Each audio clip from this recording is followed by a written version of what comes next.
So even though the Conservatives have been seen as the more Eurosceptic of the main parties, paradoxically, but maybe not paradoxically, the Conservatives' clear victory tonight, David Cameron's clear victory, makes it much more likely that Britain will remain a member of the European Union.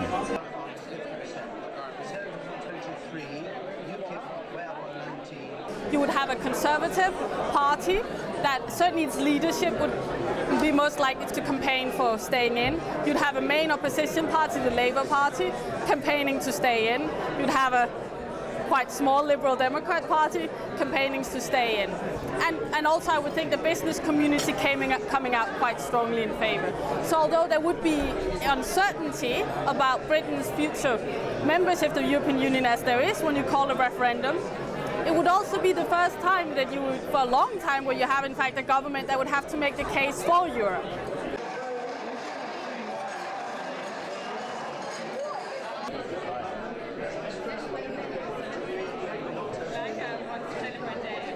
I guess what I'm saying is that a strong Conservative government with David Cameron is probably a scenario where you're more likely to see a yes vote than, let's say, a weak Labour government that was forced to have a referendum with a Conservative party in opposition that campaigns against it.